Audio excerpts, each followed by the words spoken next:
Assalamualaikum warahmatullahi wabarakatuh. Nalun Syed Fuadi.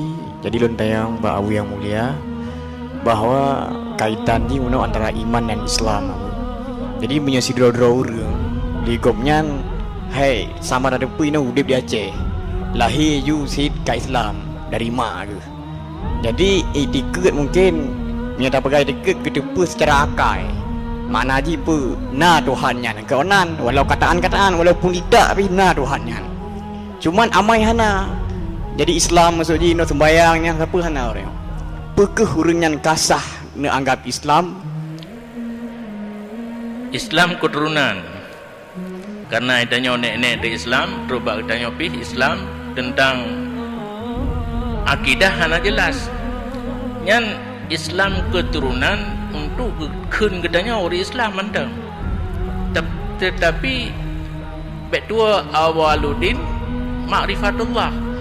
Anak umur 7 tahun 3 lom tak purna semayang, maka maknya dapat kitab fikih wajib ada wali umur 7 tahun purna kan purna le geyu anak semayang dan segala sesuatu yang bersangkut dengan fikihnya. Tetapi dilikut tibanya umur 6 tahun kan tak pernah tauhid leh kan semayang aja nyo pada malam yang ke dilikut Dastafi di Medan ke pegat le Aceh sepakat pengandian perdana.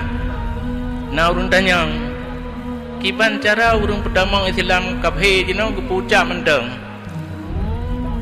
hana tauhid kagak semayang aja. Kalau jauh ucapan kalimah syahadah itulah tauhid.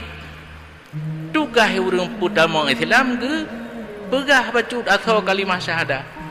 Kitab tauhid mesti ubay beno karang ulama nyan sumber ji. Cuma cara enggak nyan je kesuwet. Cara gedanya medakun hanjeut. Jadi anak gedanya yang keturunan Islam, gedanya keturunan Islam untuk namanya Islam, iman. Kalau tente gunakan kali dabut bisa terpisah kadang-kadang iman dengan Islam nyan ane ur Islam na mukmin kana tatu karena jikeun Tuhan le pi golom sah haji jikeun Tuhan tiro pi golom sah golom mukallaf. Cuma tugas kitanya ibu bapa awaluddin ma'rifatullah atadanya baca buno purno ka anu itiket hana perlu kepada dalil. Mikan